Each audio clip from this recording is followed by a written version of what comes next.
Bonjour à tous chers découvreurs de la langue française. Alors un numéro un peu spécial, c'est les vacances de Pâques. Donc nous allons avoir la suite des aventures de Giulietta hein, qui m'ont été demandées par le public. Donc aujourd'hui, si vous regardez cette vidéo, vous êtes sans doute en vacances ou peut-être en train de vous reposer. J'ai prévu de la faire sortir pendant le lundi de Pâques. Donc je vous souhaite effectivement donc de bonnes vacances, bon repos et bon courage si vous allez reprendre le travail. Et donc dans cet épisode, c'est un épisode vraiment dédié au tourisme, au plaisir. On se relaxe, on découvre l'histoire d'amour d'Arthur et de Giulietta. Il n'y a pas de nouveautés de grammaire, il y a juste des nouveautés au niveau de l'histoire. Donc il y a des exercices pour vérifier que vous avez bien compris. Et il y a également des jeux avec des images afin de vous forcer à faire des phrases affirmatives, négatives ou interrogatives. Et puis il y a surtout un focus sur le tourisme et sur la nourriture, principalement dans la région où se trouvent Giulietta et Arthur. Voilà, si ce n'est pas déjà fait, je vous invite à vous abonner et à liker cette vidéo. Ça m'aide beaucoup pour l'algorithme afin d'être un petit peu plus vu sur YouTube. Je vous remercie beaucoup. Sachez qu'il est possible d'obtenir le PDF de toutes les aventures de Giulietta et d'Arthur en étant abonné sur mon site internet FrenchDiscoveries.fr. Là, vous avez toutes les modalités qui sont expliquées. Et puis voilà, donc un épisode numéro 7 dédié à l'amour, au voyage, avec aussi pas mal de vocabulaire parce que peut-être préparez-vous vos vacances et je pense que c'est très important de vous donner des mots maintenant qu'on a appris notre petite structure avec des structures de type sujet, verbe, complément, on arrive à dire beaucoup de choses. Des phrases simples ne veulent pas dire des phrases simplistes.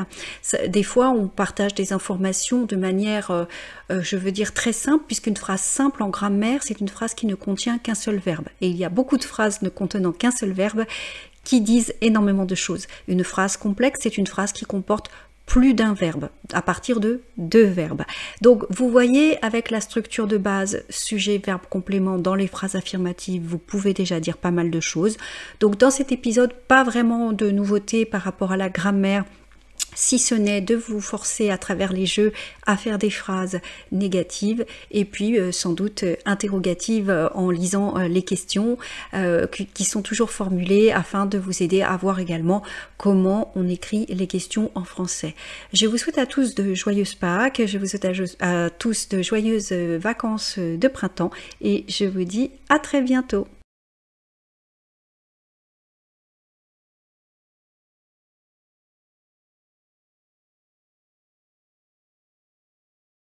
Là que la ville de Lyon se réveille alors qu'il y avait un silence impressionnant pendant que j'étais en train de faire cette vidéo. Alors on commence donc aujourd'hui, hein, c'est un peu plus court, donc on a juste une lecture, des explications parce que dans l'épisode 8, on va revenir plus en détail sur le passé simple. Ici nous sommes sur un épisode qui présente et qui complète l'épisode numéro 6.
Voici les personnages que nous avons rencontrés dans les 6 épisodes précédents. Donc je vais lire uniquement les diapositives pour cet épisode. Pas d'explication parce qu'il n'y a pas de choses complémentaires. Donc je vous invite à regarder l'écran en même temps que moi. Le but de cet épisode est aussi de faire la jonction entre l'écrit et l'oral et également d'introduire le passé simple que nous verrons plus en détail dans l'épisode 8. Voici les personnages que nous avons rencontrés dans les 6 épisodes précédents. Giulietta, une jeune Romaine qui vient faire un stage à Paris. Arthur, un jeune Parisien qui cherche à se reconvertir professionnellement. Paloma, DJ, qui a des problèmes au travail à cause d'un collègue et qui réfléchit à son avenir. Fabrice, un ami de Paloma, qui a accepté d'héberger Giulietta après sa rupture. Idir et Carla qui vivent ensemble mais qui ont de nombreuses disputes. François, l'oncle d'Arthur, qui entraîne Arthur à Osgore pour récupérer une planche de surf. Louis, le frère adoptif d'Arthur, et Thomas, le meilleur ami d'Arthur, qui sont du voyage vers Osgore. Vous voyez que j'ai répété à plusieurs reprises qui. Alors pourquoi? Parce que l'on parle de certaines personnes, donc on parle en fait du sujet, excusez-moi, donc qui fait quoi. Donc je m'aperçois là, vous voyez, j'ai pris un peu de retard, vous verrez également pour la correction des sous-titres, ça arrivera dans la semaine. Je m'aperçois que l'intelligence artificielle, bien que je ne veux pas l'utiliser, a supprimé tous les qui et que je devais devoir les remettre. Par conséquent, je pense que ça explique beaucoup de fautes que font les élèves entre qui et que, donc on en parlera plus en détail dans le prochain épisode car ce n'est pas notre sujet. Néanmoins, retenez qu'on a besoin de pronoms relatifs. Qui fait quoi? Eh bien, Giulietta vient faire un stage à Paris. Donc, Giulietta, une jeune Romaine qui vient faire un stage à Paris. Alors, je ne sais pas si cela s'est déjà arrivé pour vous, mais moi, je fais beaucoup de contenu et j'ai remarqué, bien que j'enregistre mon contenu, que dernièrement, il y avait des améliorations qui m'étaient proposées. Lorsque j'écris quelque chose en tant que professeur et en tant que créatrice de contenu, je ne veux pas qu'un logiciel le corrige. J'ai pourtant tout désactivé. Et vous voyez, c'est très bien pour moi de relire avec vous puisque je m'aperçois que parfois on n'a pas tenu compte de ce que je veux. Vous connaissez ma position sur les intelligences artificielles. Bon, c'est un peu David contre Goliath. On va continuer notre lecture du résumé.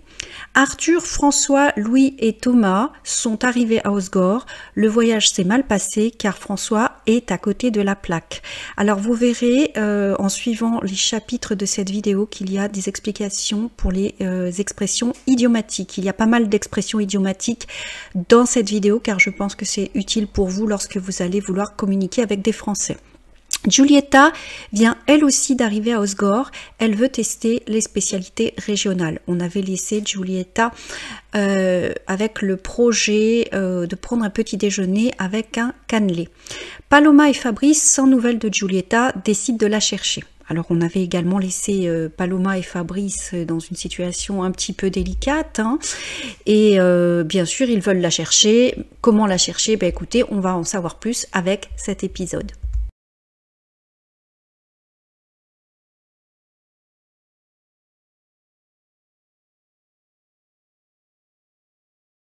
Je suis une touriste.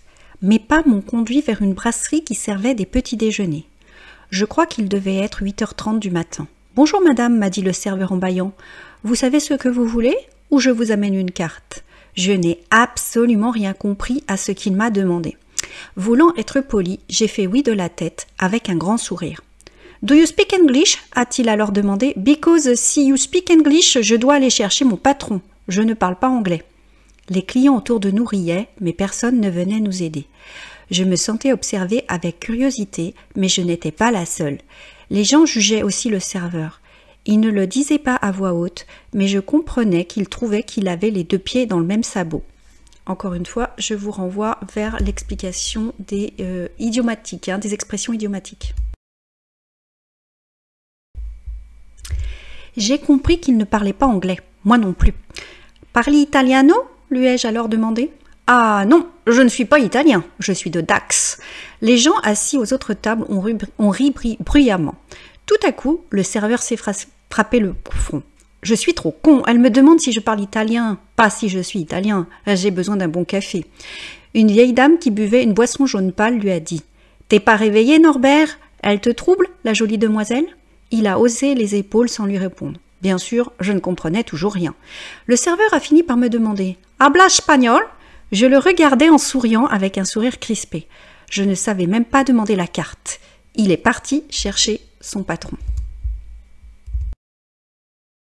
« C'est rare de voir des Italiens par ici, m'a dit la dame en m'adressant un sourire.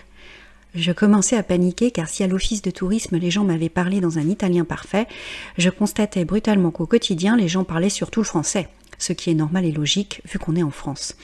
Je ne sais pas ce que j'imaginais en acceptant ce stage. Je croyais que tout serait facile, beau et amusant, mais il me semblait que ce ne serait pas si simple. Je devais me raccrocher à mon optimisme. J'avais remarqué que personne n'était venu me parler depuis la sortie du bus. Je m'étais promenée dans la rue, dans l'indifférence générale. En même temps, il était très tôt. C'est pourquoi j'étais contente de rencontrer cette gentille dame, même si je ne comprenais rien de ce qu'elle disait. « Vous êtes de Rome ?»« Rome !»« Roma !» J'avais compris un mot, victoire. Je hochai la tête en souriant de toutes mes dents.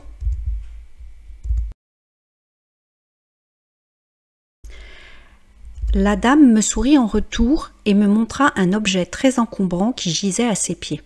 C'était une planche de surf. « J'attends des Parisiens qui viennent récupérer la planche de mon fils », m'a-t-elle expliqué. Autant dire que je continuais de sourire bêtement, car tous les mots qu'elle prononçait me semblaient bizarres et incongrus, à part Paris. Et encore, je n'étais pas sûre que cela ait un rapport, vu ma confusion avec Cap-Breton et la Bretagne. Ils sont en retard, c'était prévisible.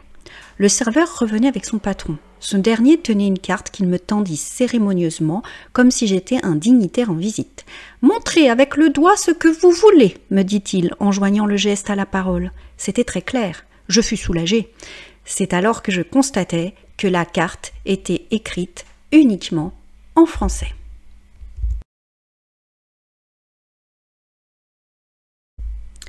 Je restais stupide devant ces lignes qui ne voulaient rien dire pour moi.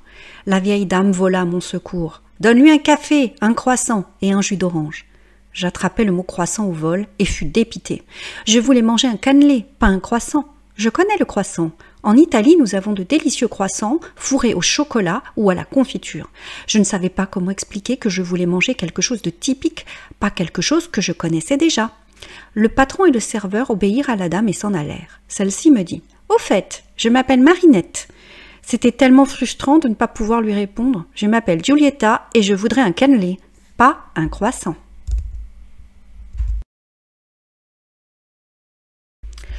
Tout d'un coup, on entendit un petit bip. Elle sortit son téléphone de son sac, lut le message et je vis que le visage de Marinette était illuminé de joie. « Oh, c'est parfait! Les gens qui viennent récupérer la planche de surf seront là dans 5 minutes. J'avais tellement peur qu'il m'ait posé un lapin. » Elle avait l'air très contente et partageait sa joie avec moi. J'aurais aimé être dans le même état d'esprit, mais je ne comprenais pas plus le français qu'un quart d'heure plus tôt. Le serveur m'apporta mon petit déjeuner et j'eus une inspiration. Je sortis la brochure de l'office du tourisme et je lui fis signe d'attendre en le retenant par la manche. Lui et Marinette étaient très surpris. Je lui montrai alors, sur la brochure, la photo du cannelé et je hochai la tête. Il me regardait sans comprendre. « Elle veut un cannelé, dit alors Marinette. Dis donc Norbert, tu n'as pas les yeux en face des trous. Moi je suis au pastis et j'ai l'esprit bien plus clair que toi. Ah c'est jeune, il va t'apporter un cannelé ma petite, me dit-elle en me faisant un clin d'œil. J'étais ravie. Je cherchais un moyen de la remercier quand elle se leva de table pour accourir au devant d'un groupe de 4 hommes avec un vieux monsieur qui marchait en tête. « Vous devez être François, dit-elle en lui tendant la main. J'ai réservé une table. Vous prendrez bien un petit quelque chose. Bonjour à tous, dit-elle aux autres garçons. Venez, la bête est là, elle vous attend. Et elle désignait la table où j'étais assise. Le vieil homme dit alors en me regardant, « Jolie bête !» Mais le garçon qui l'accompagnait, un blond, secoua la tête d'un air énervé. J'étais tétanisée. Qui étaient tous ces gens ? À présent, vous avez comme d'habitude la partie exercice. Je vous invite à mettre sur pause avant de regarder le corrigé sur la diapositive suivante. N'oubliez pas que le but n'est pas de valider quelque chose, donc, mais plutôt d'essayer de relever un défi personnel. Donc, n'allez pas trop vite, mettez sur pause, essayez de répondre, voyez, aux questions. Pourquoi Giulietta décide-t-elle d'aller dans une brasserie? Au début, réussit-elle à commander ce qu'elle veut? Pourquoi est-elle déçue de la première commande? Essayez de répondre avec vos mots, essayez de ne pas utiliser de traducteur. Pour les plus courageux, une production écrite. Vous aurez également une proposition de corriger, puisque là on fait appel à une expérience personnelle à l'étranger, donc ça c'est vraiment propre à chacun. Mais essayez de faire les exercices, même si le corrigé est fourni. Nous ne sommes pas ici pour montrer que l'on sait ou qu'on ne sait pas. On est là pour découvrir et s'amuser. Vous allez avoir ensuite donc une série d'autres questions après le corrigé et puis une proposition de production écrite.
Speed to the city streets, we began to feel the fire.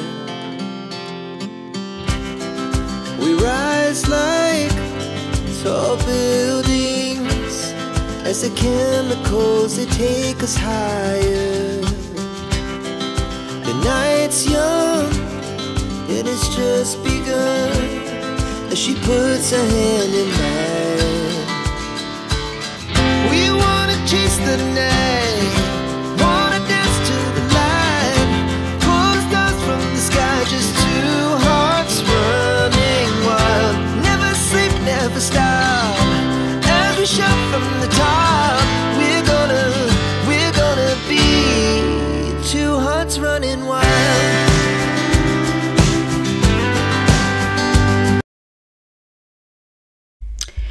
À présent, nous allons avoir une diapositive qui fait donc un focus sur les offices du tourisme. Alors les offices de tourisme, pas les offices du tourisme, pardon. Donc c'est un petit texte pour ceux qui sont de niveau A2 avancé pour leur faire lire quelque chose d'un petit peu plus conséquent et d'un petit peu plus sérieux. Donc je vais lire. Connaissez-vous les offices de tourisme? Il y en a dans de nombreux pays. En France, l'Office de tourisme est un centre d'information qui a pour mission l'accueil, l'information et la promotion du tourisme sur le territoire concerné. Il s'adresse à tous les publics, qu'ils soient à destination des touristes de courte ou longue durée, des visiteurs locaux et de toute personne faisant une halte sur le territoire. L'Office de tourisme renseigne tout le monde, y compris les curieux en quête de nouveautés et d'idées de visite. Les offices de tourisme sont de véritables mines d'informations. Vous pouvez trouver des informations, réserver des activités, acheter des produits régionaux, mais aussi être orienté et conseillé si vous êtes égaré. On les trouve à proximité des gares, ports et aéroports. Si vous envisagez de visiter une région, ils sont incontournables. Ils sont organisés autour d'une fédération nationale. Leur site internet est le suivant. Alors, dans ce texte, je vous ai surtout mis le lien parce qu'il y a beaucoup de personnes qui utilisent ce mot-clé Office du tourisme pour en fait présenter des contenus qui sont plutôt commerciaux, alors que les offices de tourisme, c'est une fédération, donc une fédération nationale qui a un but public, donc allez bien sur le bon site et faites attention, hein, voilà. Je me suis rendu compte également en lisant ce texte que, mais alors c'est vraiment quelque chose, j'aimerais vraiment savoir si ça vous arrive à vous aussi. J'ai écrit le texte hier soir et pendant la nuit, il y a des corrections que j'avais mis qui ont été changées par l'IA au moment où j'ai ouvert mon fichier, donc je vais faire quelques corrections et donc il y aura certainement par exemple des corrections, par exemple de véritables mines d'informations où vous pouvez trouver des renseignements à la place de où trouver des informations, j'avais mis où trouver des renseignements. Ça devient une plaie, alors je me plains, hein, vous allez dire je me plains, mais ça devient vraiment intrusif et très ennuyeux ce nouveau système. Allez, pour se changer les idées, un petit exercice sympathique, on va aider Julietta à manger des plats de la région. Vous allez donc voir des images et sélectionner les plats qui, à votre avis, sont typiques de la région d'Osgore. Alors, elle est en Nouvelle-Aquitaine, dans le sud-ouest. Je ne dis rien, mettez sur pause et sélectionnez les plats qui, à votre avis, sont typiques de la région d'Osgore. Nous avons la solution sur la diapositive et je parlerai également des plats qui ne font pas partie de la région.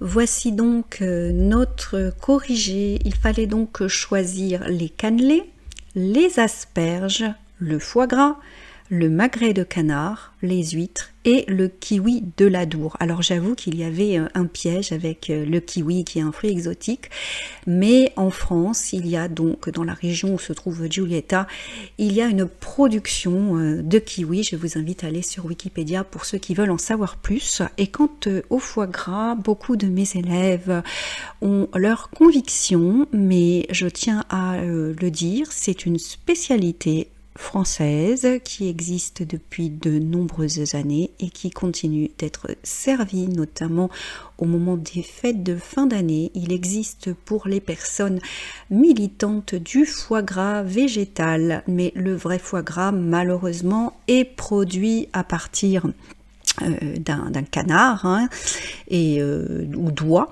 Et pourquoi je dis malheureusement? Parce que bien sûr je ne cautionne pas certaines pratiques, mais je ne peux pas faire l'impasse sur cette spécialité gastronomique, d'autant plus que certains éleveurs essaient au maximum de limiter la souffrance animale. Je ne suis pas spécialiste sur le sujet, néanmoins je suis obligée de vous parler des plats qui existent. Je fais une petite parenthèse, d'ailleurs, il y a une vingtaine d'années, quand j'ai commencé à être professeur, quand on parlait des escargots, personne ne voulait manger des escargots.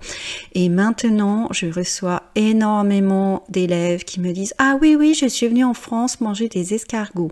Pour le foie gras, on va arrêter l'hypocrisie. Dans la vie de tous les jours, la majorité de mes étudiants, y compris anglo-saxons et américains, la première chose qu'ils font, c'est de tester le foie gras. Ensuite, d'être outrés quand ils apprennent comment c'est préparé. Mais la première chose qu'ils veulent faire, c'est tester le foie gras, parce qu'ils savent très bien que le foie gras, c'est typiquement français.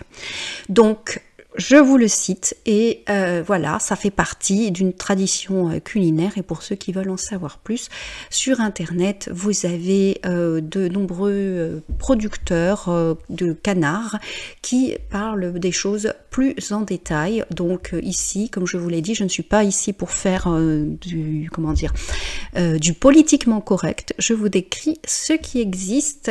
Je ne vous parle même pas des ortolans, bon ça c'est encore autre chose. En tout cas, dans cette région, il y a du foie gras et je tenais à en parler.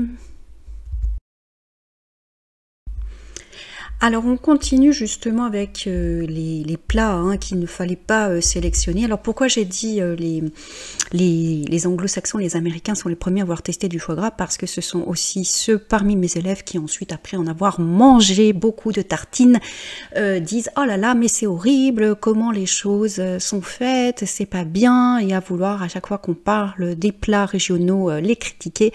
Je pense qu'il y a une hypocrisie. Malheureusement, le foie gras, c'est bon. Après, la manière dont c'est produit, c'est peut-être et même certainement à revoir. Comme beaucoup de spécialités. Je vois également beaucoup de personnes qui sont contre le sucre, le gras et qui ne veulent pas qu'on parle de certaines choses à cause de cela. Écoutez, vous pouvez très bien ne pas écouter ou ne pas manger de cuisine française. Alors, les plats qui ne sont pas de la région, la quiche lorraine, qui vient donc de Lorraine, les champignons de Paris, qui viennent de Paris et région parisienne, le croissant et le camembert normand qui vient de Normandie. Au sujet du croissant, il y a même, j'ai fait un article dans French Discoveries, j'ai fait un article qui explique que le croissant fait partie de la grande famille des viennoiseries. Donc même le croissant, c'est associé à l'image de la France. C'est vrai que il n'y a pas, si vous avez bien vu, que la France qui mange du croissant, il y a également l'Italie. Et à l'origine, viennoiserie, je ne sais pas si ça vous fait pas penser à la ville de Vienne en Autriche. Et oui, donc ce n'est pas à l'origine français, mais c'est devenu français de par l'habitude d'en manger beaucoup au petit déjeuner. En même temps, en Italie aussi, ils en mangent au petit déjeuner, même si leur croissant est différent. Il est fourré avec de la pâte de chocolat ou la pâte de noisette, de la confiture. Ils sont également délicieux. C'est pas tout à fait la même pâte. Donc voilà, la France n'est pas le seul pays à manger des croissants. Encore une fois, on est ici sur tous les stéréotypes de la France et le fait que les gens ne cherchent plus d'informations. Donc renseignez-vous sur les différents produits avant de les juger, de dire je veux absolument manger ça ou je ne veux pas en manger ou je trouve que ça c'est mal fait, etc., etc. On va revenir à quelque chose d'un peu plus calme, plus cool, c'est le vocabulaire lié au tourisme, donc la station de ski, la station balnéaire, la thalasso, la visite de musée, la participation au festival. Vous voyez ici, j'ai donc mis des articles définis féminin singulier. On passe maintenant au L' avec donc une élision, l'artisanat local. Vous voyez que artisanat commence par un A, donc il faut mettre l'artisanat. Une autre faute que j'ai remarqué que les élèves ne faisaient pas il y a encore 2-3 ans, quand ils voient un L', ils veulent absolument dire le artisanat local ou la artisanat local. C'est complètement faux. Vous voyez bien qu'il y a un apostrophe. Ça s'appelle l'élision. On a fait une vidéo sur le sujet. En fait, c'est une règle de phonétique. Quand un mot commence par un H muet ou par une voyelle, on met un apostrophe et ensuite vous faites la liaison, vous dites donc l'artisanat local. Je reviens comme tous les épisodes sur le H est toujours muet, il y en a un qui s'appelle H aspiré, un autre qui s'appelle H muet. H aspiré est également muet, c'est tout simplement un H qui ne permet pas l'élision. Je vous renvoie vers, on a fait 2 vidéos sur la chaîne, donc la vidéo sur l'élision et la vidéo avec les exercices. Alors ensuite, avec le pronom défini masculin le tourisme industriel, le marché des fruits et légumes, le parc d'attractions et le golf. Alors, beaucoup de personnes m'ont dit, oui, quand il y a un E, c'est féminin. Pas du tout. Vous voyez, tourisme, il y a un E et c'est le. Voilà. Donc, et puis, musée, vous voyez, on entend le son et c'est et E. Bon, là, c'est féminin parce que c'est la visite de musée, mais sinon, c'est le musée. Voilà, donc malheureusement, il faut mémoriser et apprendre. On continue sur le vocabulaire, donc le surf, le château, la visite de grotte, la visite d'église, le vignoble, la gastronomie locale, la péniche touristique, le village typique, la randonnée, le bateau-mouche.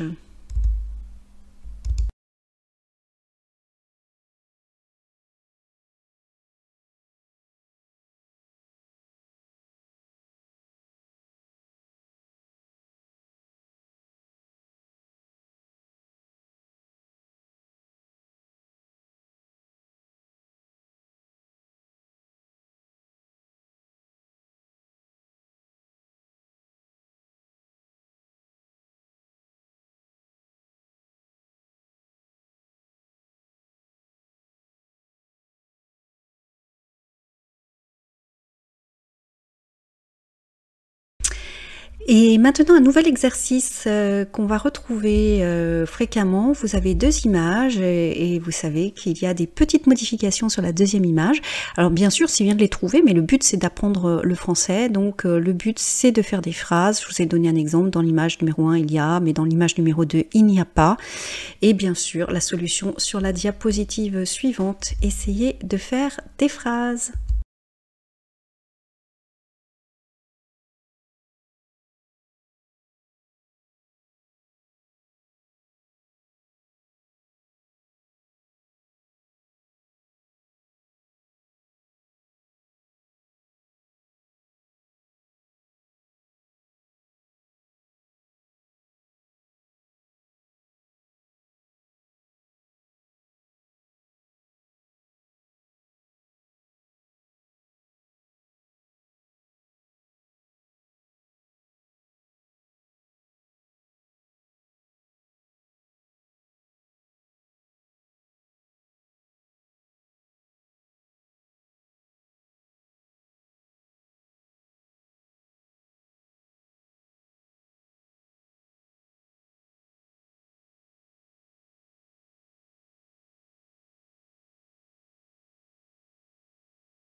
La belle inconnue.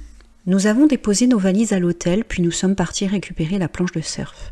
François hâtait le pas. Il venait d'apprendre que ce serait la mère du généreux donateur qui se chargerait de l'échange. Or, elle avait un petit problème avec la boisson et son fils avait demandé à François de se rendre rapidement au bar, de récupérer la planche et de mettre sa mère dans un taxi pour Lacanau où elle devait déjeuner avec toute la famille. Je comprenais qu'il ne souhaitait pas avoir une mère ivre à un repas de famille. Cela justifiait l'impatience de François qui refusa qu'on dorme une petite heure à l'hôtel.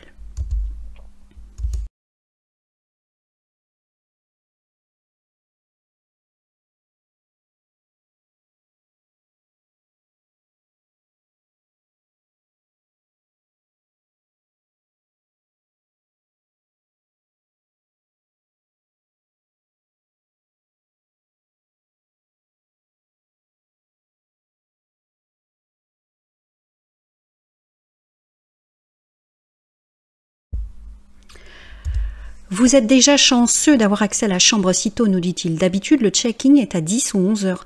Ça dépend des hôtels, grogna Thomas. L'ambiance entre nous ne s'arrangeait pas. Louis s'était enfermé aux toilettes. Thomas, malgré les protestations de mon oncle, décida de prendre une douche. « On va être en retard !» Je ne disais rien, pressé qu'on en finisse. Je savais que mon frère et mon ami redeviendraient sympathiques au fur et à mesure qu'ils se réveilleraient. Finalement, après un café à l'hôtel, nous nous sommes mis en route pour récupérer la planche de surf.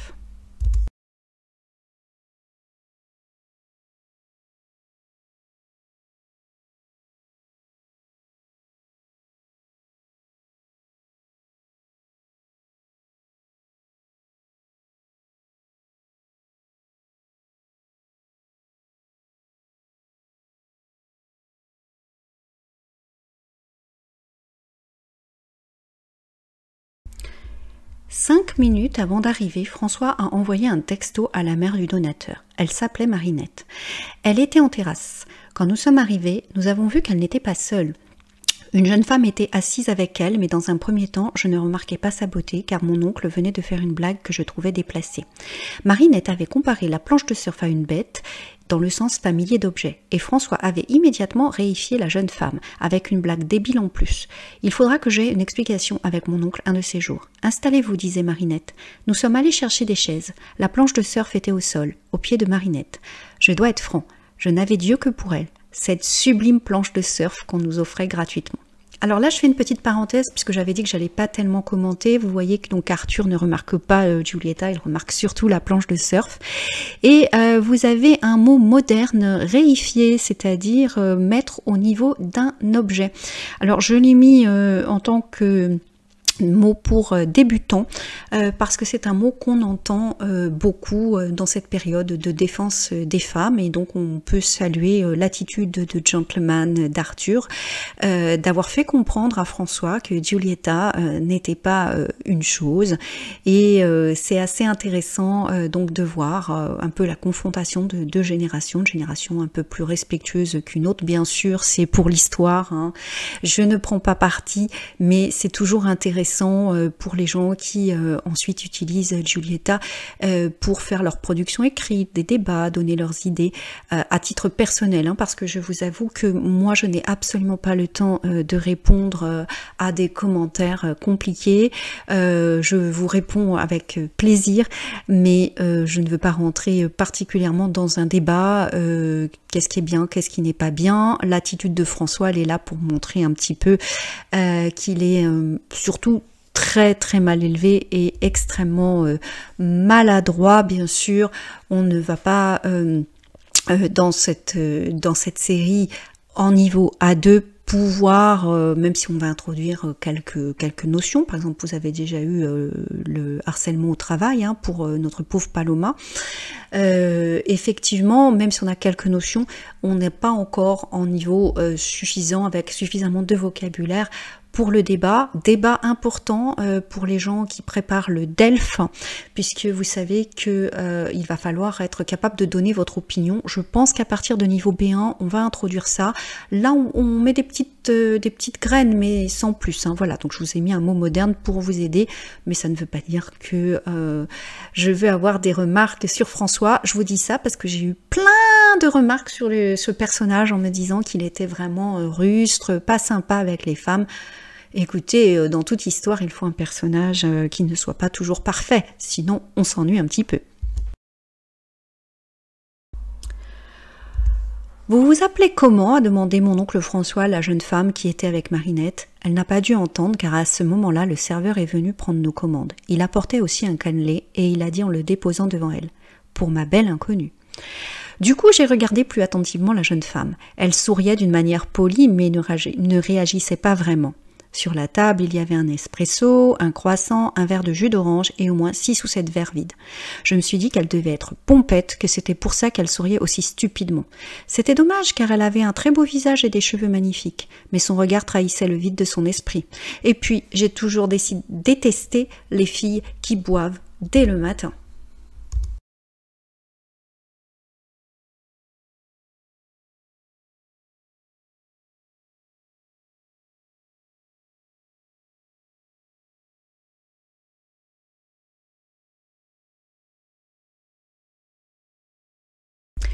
Elle est italienne, a dit Marinette. Je ne connais pas son nom. Ah, italienne, alors dit mon oncle François. Et avec des trémolos dans la voix, il a sorti son meilleur italien. Alors je fais une pause, moi je ne vais pas vous sortir mon meilleur italien, je ne parle pas italien. Je remercie mes élèves italiens de m'avoir traduit ce que je voulais dire. Donc je vous le dis en français, je voulais qu'ils disent je m'appelle François et toi, je suis enchantée de te rencontrer, tu es fascinante. La jeune femme m'a paru soulagée. Je n'ai pas compris pourquoi. Elle lui a répondu. Je m'appelle Giulietta et je suis perdue. Je dois aller à Paris. Mais je me suis mis... Miss Beckett non parle française. Elle ne parle pas français. Et ensuite, alors vous voyez, même moi, je ne sais plus ce que ça veut dire Miss Bagliavo. Bon, je dois avoir des Italiens qui suivent la série. Alors mon oncle lui a dit... Il lui a dit quelque chose et il lui dit que c'est apparemment les garçons rentrent à Paris dans 2 jours et qui vont donc l'accompagner. Et elle lui dit qu'elle ne veut pas séjourner dans un hôtel, qu'elle a un train. Voilà, donc voilà, j'ai demandé de l'aide à mes élèves pour la traduction.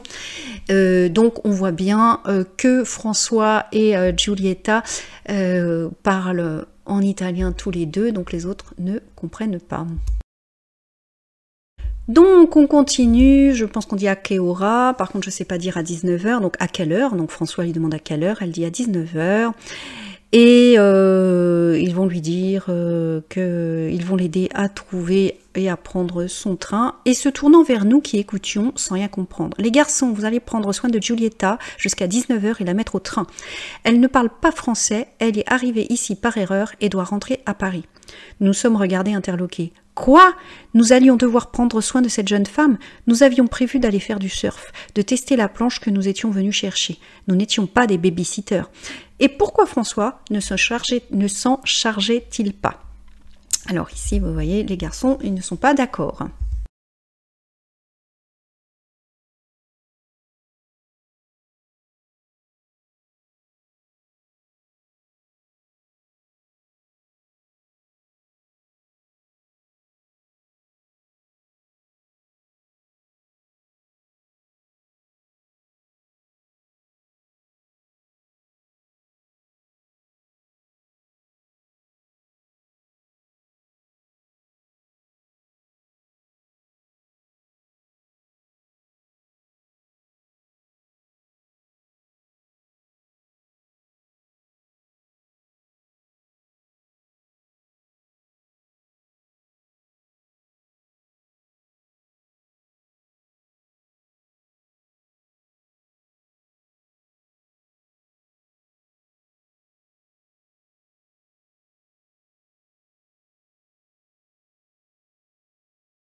Et nous retrouvons Fabrice et Paloma.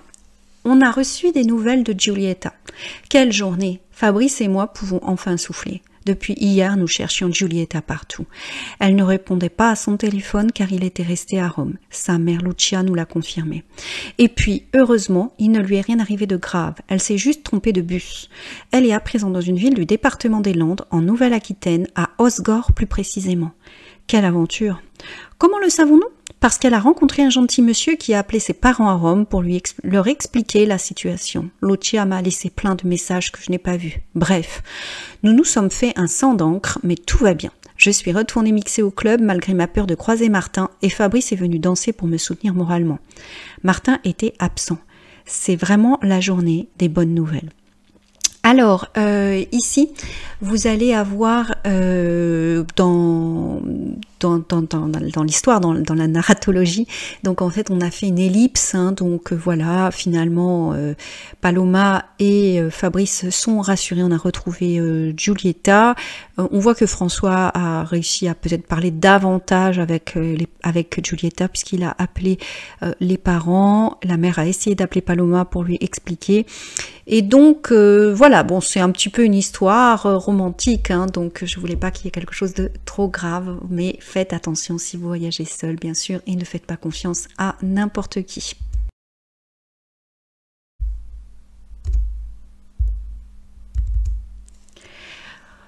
Comment cela va-t-il se passer pour Giulietta, me demande Fabrice qui ne parle pas très bien italien, mais un peu quand même. Heureusement, car le monsieur François nous a dit que Giulietta était complètement perdue avec le français. Elle devait arriver ce soir, mais elle sera là demain. Mais pourquoi? M'a demandé Fabrice très surpris. En effet, Giulietta devait rentrer le soir même à Paris, mais comme vous le verrez dans l'épisode 8, il semblerait que Cupidon fasse du surf à Osgore et que ma meilleure amie ne soit pas pressée de reprendre le travail à Paris. À bientôt pour l'épisode 8, nous parlerons encore plus en détail du passé simple. Bonnes vacances de Pâques et de printemps à tous. Alors là, c'est moi qui me joins à Paloma hein, pour vous souhaiter de bonnes vacances de printemps pour ceux qui sont encore en vacances. En effet, on verra plus en détail dans l'épisode numéro 8, le passé simple. Vous voyez que bien qu'on ne l'utilise pas énormément à l'oral, là on raconte une histoire très très simple et on l'a beaucoup utilisé, donc c'est un temps à connaître quand on apprend le français. Alors, voilà un petit peu où on en est de la situation. Tout est bien qui finit bien. Juste, je continue. Comme j'avais dit, hein, le but n'était pas de faire des débats sur la sécurité en France ou quoi que ce soit. Néanmoins, faites attention lorsque vous voyagez seul. Ne faites pas confiance à n'importe qui. Ici, c'est une histoire. Ici, François a été correct et a prévenu les parents de Giulietta. Tout le monde est rassuré. Mais en temps normal, je pense que Giulietta aurait mieux fait de demander de l'aide à l'Office du tourisme et aux autorités. Faites attention, hein, la France n'est pas un pays de bisounours. Une autre expression idiomatique, et ça tombe bien parce qu'on va voir aujourd'hui les expressions idiomatiques présentes dans cet épisode, et donc je vous retrouve sur la diapositive les expressions idiomatiques employées dans l'épisode numéro 7.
Alors si vous avez lu l'épisode attentivement, vous avez vu qu'il y a des expressions idiomatiques employées dans l'épisode numéro 7. On va les expliquer de manière très simple. Vous savez que j'ai rédigé une première compilation sur les expressions idiomatiques que vous pouvez retrouver sur le site internet de French Discoveries.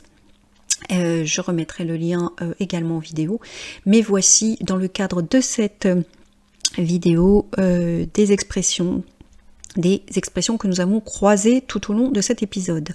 Avoir les deux pieds dans le même sabot, ça veut dire ne pas être débrouillard, ne pas être pragmatique, hein, être, même on va dire en français, être empoté, c'est-à-dire ne pas savoir gérer une situation. Sourire de toutes ses dents, ben, c'est en fait faire un large sourire pour montrer qu'on est content, généralement dans le but de séduire, de montrer patte blanche aussi, une autre expression qui veut dire de montrer qu'on est une personne souhaitant se faire des amis. Attraper un mot au vol, en fait, les mots, les paroles passent dans l'espace, donc c'est-à-dire on comprend le sens d'un mot parmi toute une conversation. Poser un lapin, non, on ne va pas chercher un lapin pour le poser, pauvre animal. On a déjà parlé des canards, du foie gras, donc non, on laisse les animaux tranquilles. Poser un lapin, ça veut dire ne pas venir à un rendez-vous, ne pas venir à quelque chose qui a été convenu et les gens vous attendent et vous ne venez pas et vous ne donnez pas d'explication. On peut dire que Giulietta, quelque part, elle a posé un lapin à ses amis à Paris en ne prévenant pas. Même si c'est pas sa faute parce qu'elle s'est perdue et qu'elle a oublié son téléphone à Rome. Mais voilà, donc poser un lapin, c'est quelqu'un qui ne vient pas à un rendez-vous. Ne pas avoir les yeux en face des trous, ça veut dire tout simplement ne pas être réveillé. Vous allez l'entendre des fois quand les gens sont fatigués le matin. « Oh, j'ai besoin d'un café parce que pour le moment, je n'ai pas les yeux en face des trous. » Être pompette, eh ben, ça veut dire être légèrement ivre, avoir la tête qui tourne, pas complètement ivre, mais on va dire aussi en français être gai, c'est-à-dire avoir bu un petit peu d'alcool et commencer à ressentir les premiers effets de l'ivresse. Bien évidemment, ce n'est pas quelque chose de recommandable et ce n'est pas quelque chose de charmant. D'ailleurs, vous avez vu que Arthur refuse de prêter attention à Giulietta, hein, donc je le rappelle, l'abus d'alcool est dangereux pour la santé. C'est une expression française, il faut consommer avec modération les produits, même si dans votre exploration de la France, vous pouvez tester du vin et autre chose. Évitez d'être pompette, bien sûr, y compris surtout quand vous êtes au volant. Se faire un sang d'encre. Eh bien, se faire un sang d'encre, ça veut dire s'inquiéter énormément. L'encre est un animal qui produit ce qui nous permettait d'écrire autrefois, donc qui produit une sorte de liquide noir, et donc le sang normalement est rouge, et donc se faire un sang d'encre, c'est vraiment s'inquiéter et être dans un état d'inquiétude extrême.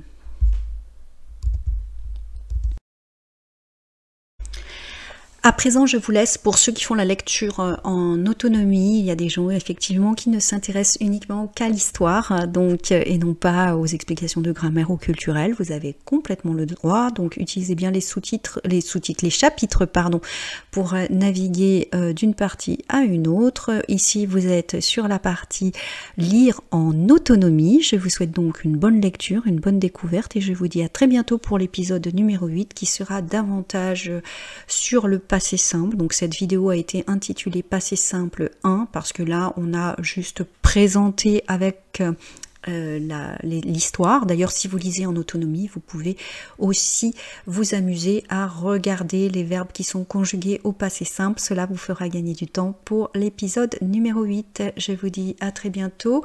Ne quittez pas tout de suite la vidéo. Pensez à vous abonner et pensez également à mettre un petit pouce et à souscrire pour avoir les notifications. Merci beaucoup, je vous remercie, on est de plus en plus nombreux à suivre les aventures de Giulietta et je voulais vous remercier pour votre bienveillance, votre gentillesse et votre curiosité.